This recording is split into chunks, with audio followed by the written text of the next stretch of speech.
Muito boa tarde a todos. Meu nome é Roberta Petrocchi, eu sou médica, faço residência médica na Universidade de Vila Velha de Medicina de Família e Comunidade. É um enorme prazer estar aqui no Telesaúde Vitória e vou falar para vocês um pouco hoje sobre a abordagem comunitária. Um tema riquíssimo, importantíssimo para a atenção primária à saúde, ao mesmo tempo amplo e complexo, e por isso necessita ser bem estudado por toda a equipe da atenção primária à saúde. Espera aí. Bom, os itens que serão abordados na minha apresentação serão uma leve introdução falando um pouco sobre a atenção primária à saúde, tá? Juntamente com isso, vou falar sobre a estratégia de saúde da família, que é todo o ambiente onde a abordagem comunitária é inserida, onde tudo acontece. Depois eu conceituo a abordagem comunitária para a gente, falo sobre territorialização, diagnóstico comunitário, inserção comunitária, dou uma pincelada em educação popular e saúde e atenção domiciliar, afinal esses dois temas dariam uma outra aula, e termino com um relato da minha própria experiência na residência de medicina de família e comunidade, minha e da minha equipe. O objetivo dessa apresentação é tentar passar o conteúdo da forma mais simples e objetiva possível e mostrar realmente como acontece na nossa prática, no nosso dia a dia.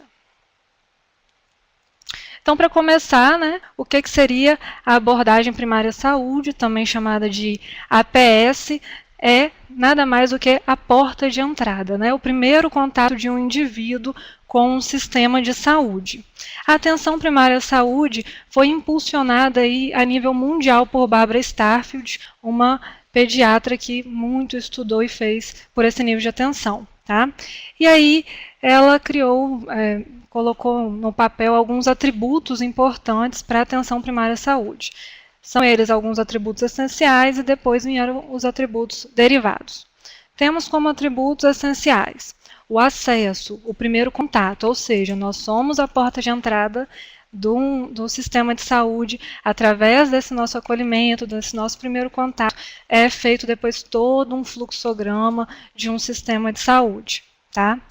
A longitudinalidade, que é um tratamento horizontal, longitudinal, com criação de vínculo com o indivíduo e o seu sistema de saúde.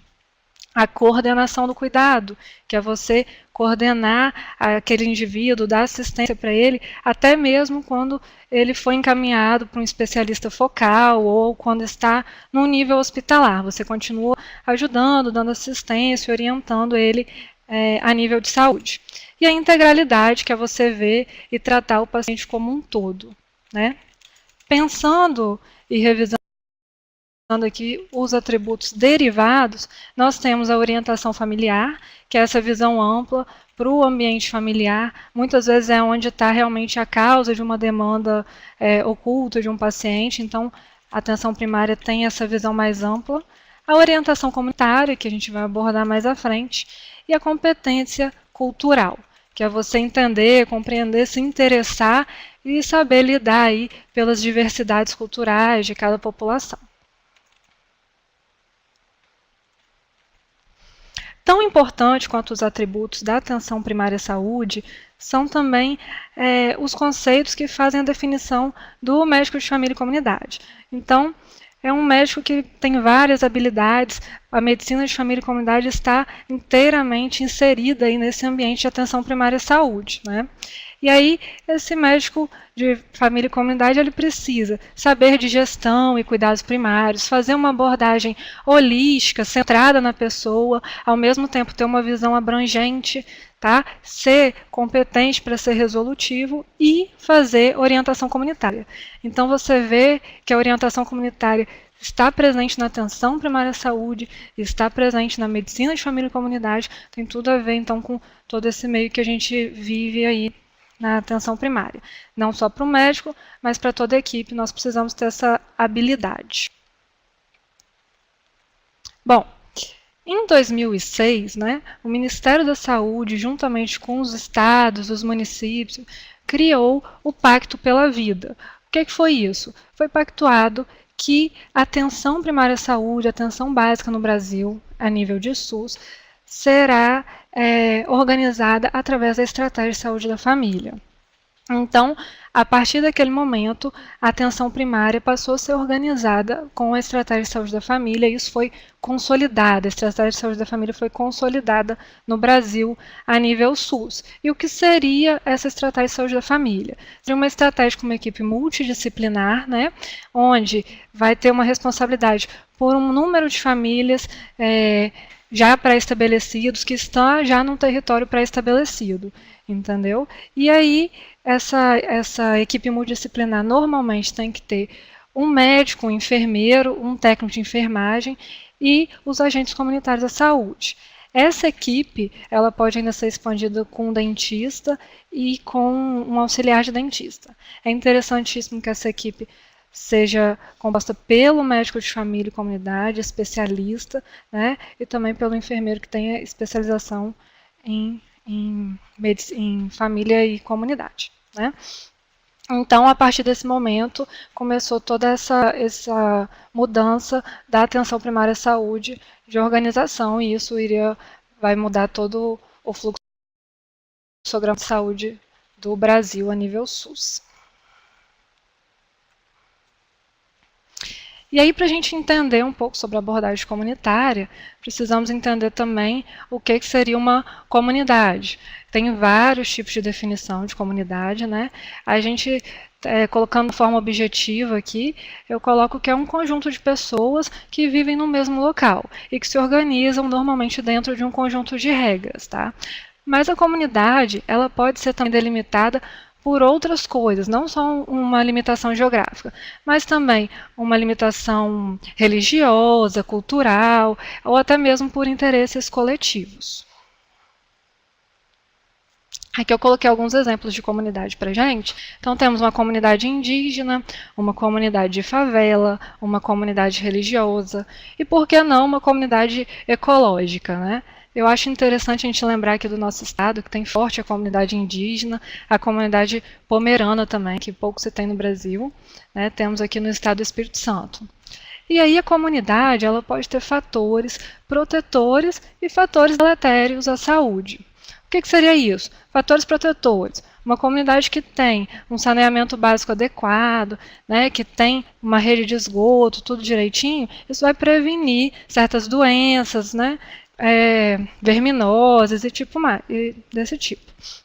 Já os fatores deletérios é aquela comunidade que tem, por exemplo, um rio poluído no meio da sua comunidade. As pessoas bebem água daquele rio, comem um peixe daquele rio, gerando mais doenças.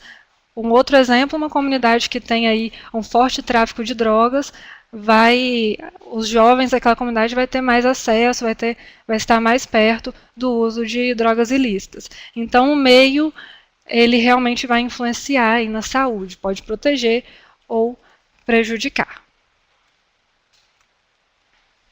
E aí a gente lembrando o conceito pela OMS de saúde, que é um completo bem-estar físico, mental e social, e não apenas uma ausência de doenças, de enfermidade, conceituando também os determinantes sociais de saúde, né, que mostra para a gente, prova que o meio que a pessoa vive, o meio que o indivíduo trabalha, vai influenciar diretamente na saúde desse indivíduo, a gente percebe a importância de ter uma visão ampla, a importância de se fazer abordagem comunitária e de não ver o paciente como uma única pessoa, né? Então, realmente, essa visão ampla, voltada para a comunidade, é muito importante para a gente poder dar saúde, fazer a saúde acontecer da melhor forma possível.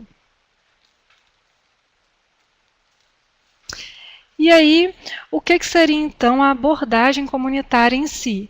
A abordagem comunitária é uma ferramenta, é uma forma, né, de não só o médico de família e comunidade, mas todos os membros que trabalham, que atuam na atenção primária à saúde, fazer promoção, prevenção, tá? Cura e reabilitação de doenças. É uma forma de você fazer educação em saúde e ela vai acontecendo mutuamente, de várias formas, com a territorialização, com o diagnóstico comunitário, com o atendimento domiciliar, com as atividades em grupos.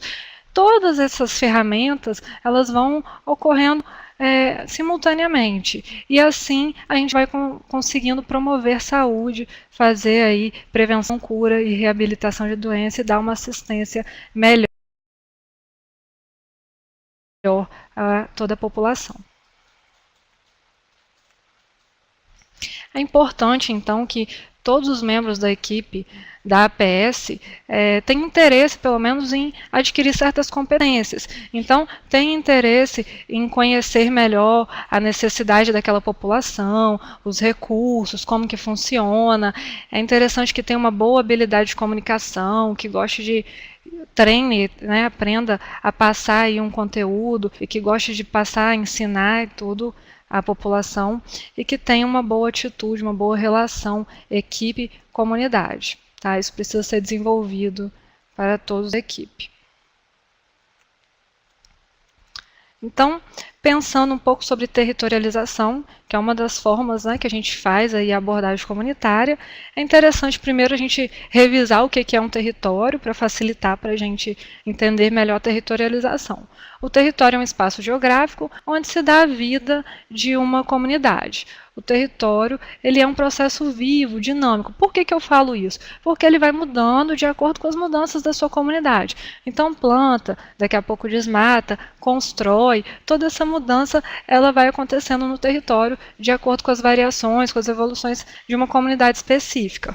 Falando em nível de estratégia saúde da família, o território também é chamado de área de abrangência, que é a área que é decidida a nível governamental, uma área física com os espaços geográficos bem delimitados, bem definidos, onde vai ter aquela comunidade que você vai dar assistência. Né?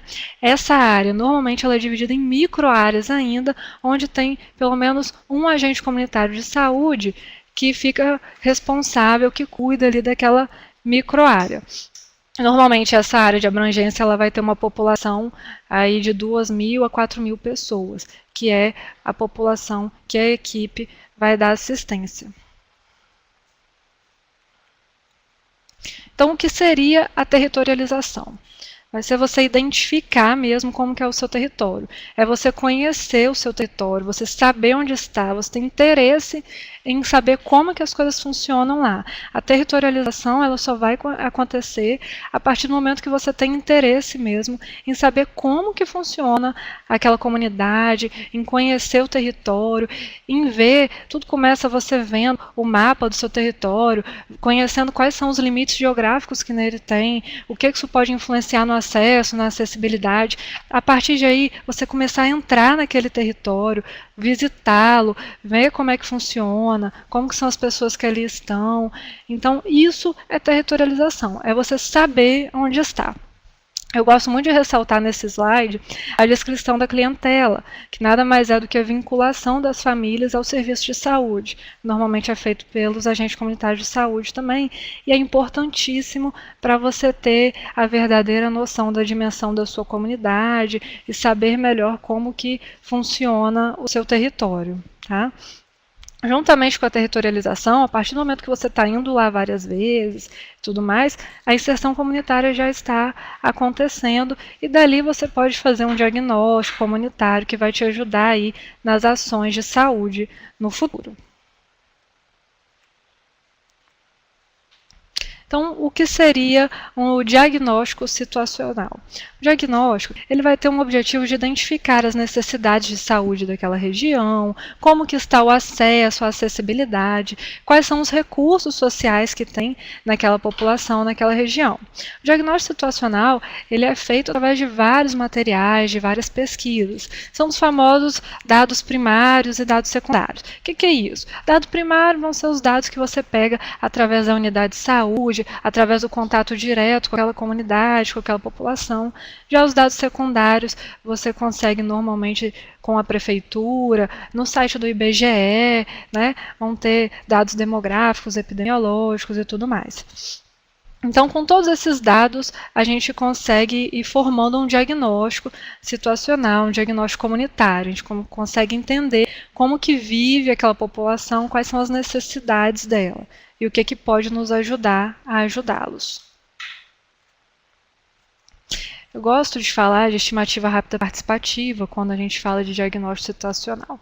Por quê? Porque é uma forma de adquirir dados primários, né, através de um questionário. É um questionário que você vai realizar, você e toda a equipe da Atenção Primária à Saúde, com perguntas direcionadas para a sua comunidade, ou seja, antes você já tem que conhecer a sua comunidade, perceber qual é o perfil da sua comunidade, para fazer esse questionário direcionado com perguntas específicas, tá?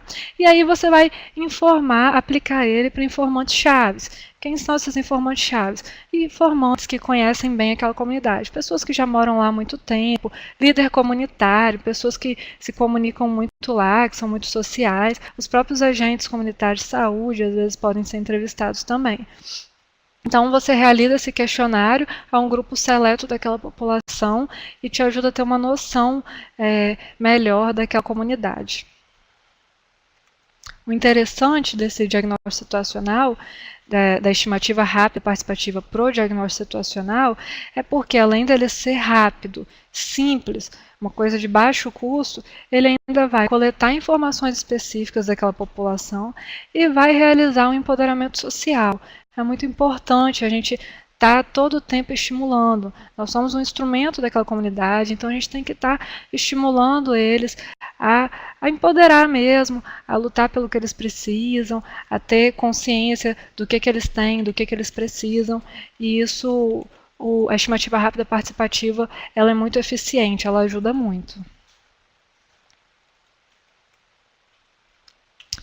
Falando um pouquinho de inserção comunitária.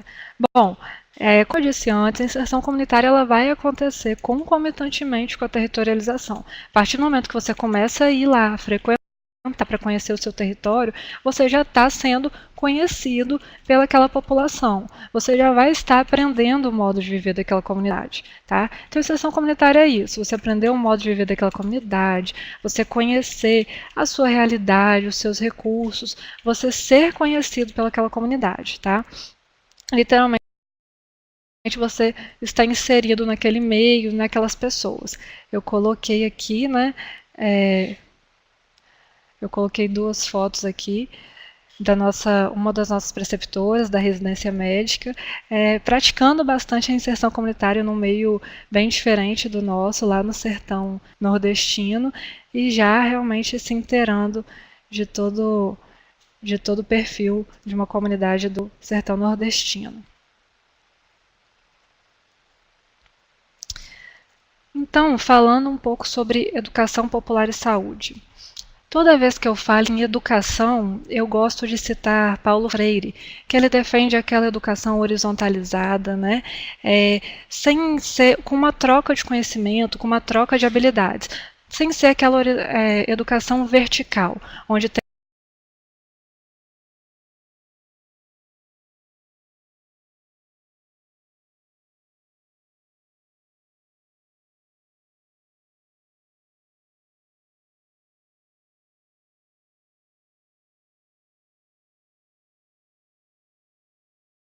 tem um detentor do conhecimento que passa para um receptor de conhecimento. A gente ter essa noção dessa diferença de educação e da importância da educação ser assim, horizontalizada, principalmente para a gente que lida com comunidades, é muito importante. Então, eu gosto de citá-lo quando a gente fala de educação. É importante a gente ter a noção de que a educação em saúde, ela acontece a todo momento. Atualmente, até mesmo nas próprias televisões, se falam em saúde, em doença, o tempo todo. Na unidade básica de saúde, desde aquele cartaz que está pregado lá no início da unidade de saúde, que às vezes é mais um marketing de doença do que mesmo a educação, mas não deixa de ser educação popular em saúde. Ela acontece em nível ambulatorial, você e o seu paciente dentro de um consultório, ali você pode trocar conhecimentos, informações, entender o que ele faz, o que ele acha que é bom para determinada comorbidade, o que ele faz, e você também ir passando o seu conhecimento científico para ele, tá? Então ela acontece em todos esses níveis. E também acontece em grupo, né? E aí a gente lembra que conversar, na etimologia da palavra, é mudar junto. Então nada melhor do que você fazer um grupo, você se reunir para conversar, para ajudar aí nas mudanças, né? E aí, pensando novamente nessa educação horizontalizada, a gente vê que o grupo ele não tem que ter alguém dando aula, palestrando, né? Ele precisa de um facilitador. E esse facilitador pode ser qualquer membro da equipe da atenção primária à saúde que tenha o treinamento adequado. É muito importante a gente ter esse conhecimento, tá? Inclusive, misturar os membros. Então, uma vez é com o enfermeiro, outra vez o farmacêutico, outra vez o médico. Essa dinâmica é bem interessante, mas qualquer membro pode fazer o trabalho em grupo, não precisa ser só o médico. E o grupo realmente é bastante eficiente. Na formulação de um grupo, a gente pode ir classificando para ajudar nessa formulação. Então, quanto à sua constituição, a gente vai decidir se vai ser um grupo aberto, um grupo fechado. Normalmente, o grupo fechado ele tem um tempo, né, para acabar. Por exemplo, o grupo de tabagismo, que você tem o cronograma que você vai seguir. Se ele vai ser um grupo homogêneo, heterogêneo, então um grupo homogêneo vai ser só com aquela determinada patologia, só com aquela determinada característica, né? Qual vai ser a finalidade desse grupo? Se vai ser um grupo de artesanato, se vai ser um grupo já para autoajuda, se vai ser um grupo educacional. E o referencial teórico-técnico. Vai ser uma roda de conversa, vai ter um psicodrama. Isso tudo é importante a gente ir levando em consideração quando vai montar um grupo.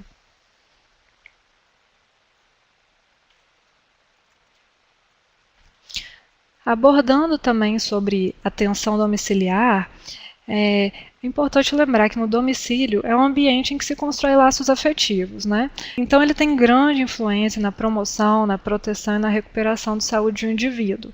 Muitas vezes é lá que está a causa de uma demanda oculta que a gente não entende por muitas vezes. Então, nós, da atenção primária à saúde, que nos responsabilizamos pela saúde de uma forma integral do indivíduo, está disposto a fazer esses atendimentos domiciliares e ter capacitação para isso é muito importante. A atenção domiciliar também pode ocorrer para todo tipo de profissional da APS. Então, desde a agente comunitário de saúde, que vale ressaltar isso, é importante que ela realize visitas domiciliares pelo menos uma vez por mês a cada família da sua microárea. Então, desde a agente, que é importante, que vá lá, até mesmo o técnico de enfermagem, quando vai colher um exame, quando vai realizar uma vacinação, uma enfermeira que vai trocar uma sonda, que vai fazer uma primeira consulta de puericultura logo após o parto da mãe. Então, é muito importante que a equipe inteira esteja habilitada e disposta a fazer esse atendimento domiciliar, principalmente porque nós nos responsabilizamos pela saúde de uma forma integral.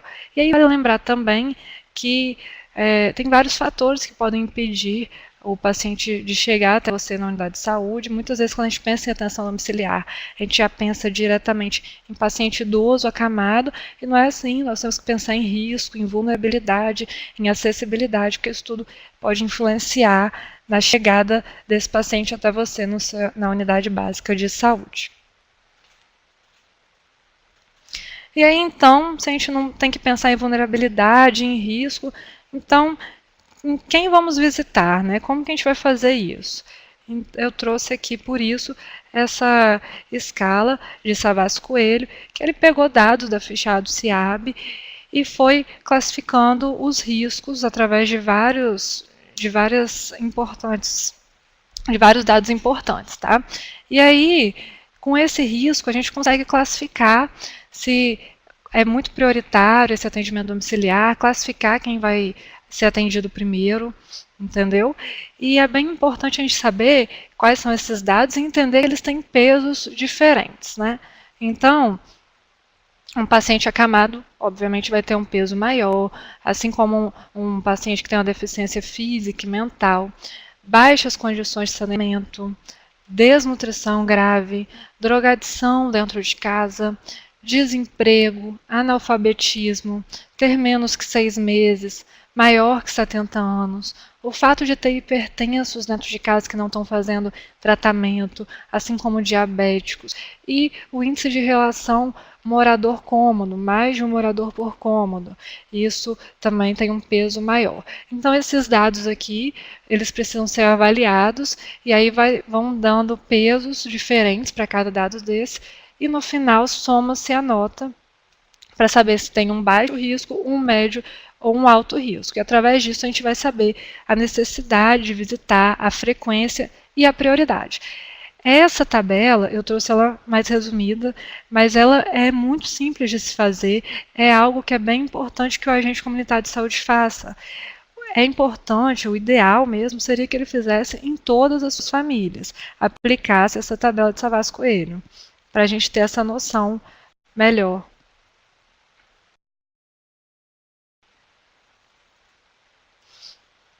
Então, como eu disse lá no início, a minha ideia é tentar colocar na forma mais prática possível, né? Então, eu trouxe o relato da minha própria experiência. Vou ler o caso para vocês. Doutora Cíntia e doutora Tatiana recebem Roberta, nova residente de Medicina de Família e Comunidade, que atuará por 2 anos como médica da equipe da comunidade de Santa Paula. A mesma é orientada a conhecer o território de abrangência, analisar e atualizar o mapeamento da área, realizar o diagnóstico situacional, para, junto com a sua equipe, traçar planos e metas de ação. Então, esse foi o meu convite quando entrei na residência, no meu primeiro ano de residência. Juntamente com uma orientação que a gente tinha, com nossas aulas semanais, com o professor Marcelo Vettes, que foi dando toda a orientação e o conhecimento de abordagem comunitária para nos ajudar a fazer todo esse planejamento que foi no ano passado. Então, eu combinei com a minha equipe e toda semana, quando a gente ia realizar as visitas domiciliares, a gente aproveitava para andar no território, para ir conhecendo o território, para ir vendo os recursos e vendo as necessidades. Cada semana era um cantinho diferente que a gente ia conhecendo. Eu observei várias coisas, como o fato de uma comunidade próxima, na região 5 de Vila Velha, ainda não tem rede de esgoto, né? Tá aqui. Eles fazem isso dentro de casa e o município, uma vez por semana, vai lá tirar os dejetos. Então, eu percebi isso. Percebi também, eu vi eles reclamando muito da dificuldade de consultar e eu não entendia por quê, porque sobrava vaga na minha agenda e mesmo com 2 médicos depois, eles continuam até hoje questionando e eu entendi. Quando eu conheci o território, a dificuldade da acessibilidade. Então, as ruas não são calçadas. Quando está calor, é muito pó. E quando está frio, qualquer pequena chuva é muita lama. Então, eu fui conhecendo isso. Conheci também, percebi que quase não passa ônibus dentro da região de Santa Paula. Muito menos ônibus que leve essa comunidade para Barra do Jucu, que é onde fica inserida a minha unidade de saúde que a gente atua. Então, apesar de ser próximo, eles pegam um ônibus, vão lá para o terminal, no centro de Vila Velha, para depois conseguirem chegar na Barra do Jucu. Percebi também o nível de drogadição, que eles reclamavam, que acabavam ocorrendo pequenos furtos no caminho, vi isso acontecendo algumas vezes. E assim eu fui conhecendo melhor a minha comunidade. Vi que aqui tinha essa praça, que é uma praça grande, que tem quadra, que acontece feira orgânica, né? Percebi que isso poderia ser um recurso para mim, que poderia me ajudar. E assim foi, aos pouquinhos, até a gente levantar aqui os recursos da comunidade de Santa Paula. Então, a gente viu que tinha uma academia, que tem um preço relativamente acessível, levantamos todas as igrejas que tinham lá, uma diversidade religiosa muito grande, o comércio que ainda é pequeno, pouco, número de bares muito pouco, percebemos que só tem 2 creches, as 2 particulares, por isso muitas vezes as crianças lá ficam na casa de uma outra pessoa e várias crianças na casa de um cuidador. Vimos que tem uma mistura muito grande. Então, ao mesmo tempo que tem uma população bastante vulnerável, tem condomínios de alto padrão, realmente mansões, assim como condomínios de classe média. Então, a gente percebeu toda essa diferença que tem lá. Conhecemos a região de Itapuera, que é uma região que basicamente não era conhecida pela unidade básica de saúde, pela equipe de Santa Paula. Inclusive, quando eu falo lá atrás da importância da descrição da clientela, é isso, a gente acreditava que a minha área era uma área muito menor do que ela realmente era, porque as pessoas não eram vinculadas à unidade de saúde, principalmente essa população de Itapuera, que é uma população extremamente rural, Tá? E aí assim a gente foi fazendo o levantamento de todos os recursos, de todas as dificuldades. Entramos em contato com o líder comunitário. Usamos um recurso que a gente tem na unidade de saúde da Barra do Jucu, que é ter os acadêmicos de medicina, da UVV, eles passam por lá. Aproveitamos disso para ter ajuda para formular o nosso mapa da região de Santa Paula, e aí esse mapa ele ainda está em construção, ele está em andamento, a gente tem classificado por alguns grupos e tudo mais, isso ainda está em andamento. E por fim, eu fiz a estimativa rápida, né? Nós nas reuniões de equipes a gente foi montando o questionário através do perfil daquela comunidade e com a estimativa rápida a gente conseguiu vários dados primários. Também pegamos os dados secundários no site do IBGE e tudo mais. Os dados primários através da estimativa rápida foi bem interessante porque realmente a gente percebeu que 15, 20 pessoas as respostas já começam a ser muito parecidas. Então a gente fez com 20 pessoas, com 20 informantes chaves, foi bem rico e isso tudo, dados secundários, dados primários, fez com que eu e toda a minha equipe chegássemos a essa relação aqui de metas para Santa Paula. Então traçamos metas de curto prazo, metas de médio prazo e de longo prazo. Curto prazo, aumentar o número de cadastros, isso é algo que tem sido feito até hoje. Melhorar os meios de comunicação, criamos então uma página do Facebook de Santa Paula, colamos cartazes falando da existência da unidade de saúde, principalmente na região de Itapuera, fortalecer a reunião de equipe semanalmente, então criamos um roteiro de reunião de equipe, adquirimos uma agenda particular para cada um da equipe, para a gente ir anotando durante a semana o que precisa ser compartilhado na nossa reunião. Metas a médio prazo. Promover um grupo de artesanato no bairro. A gente percebeu que, principalmente os grupos religiosos lá estavam abertos a não receber, e como tem um número muito grande de idosos e não tem o que ajudá-los, seria uma forma de conseguir um momento aí para eles. E estreitar o vínculo com o líder comunitário, com esses grupos religiosos. Também já está sendo feito. E ao longo prazo, melhorar o acesso e principalmente a acessibilidade. Então, empoderar essa população aí para buscar a melhoria das suas ruas, uma rede de ônibus que passe por Barra do Jucu, que facilite aí a acessibilidade. E assim está sendo a minha experiência. Agora no R2 eu divido a equipe com um R1 que entrou e isso tem sido muito contínuo e dinâmico e nós estamos vivendo isso ainda, mas a gente já percebe muita diferença, tem dado muito certo.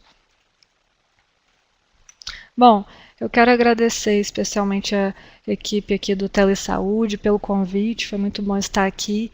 Agradecer ao meu coordenador, médico e professor Dr. Diego José Brandão, pela indicação. Agradecer também ao Dr. e professor Marcelo Vettes por toda a orientação nesse tema e foi um prazer.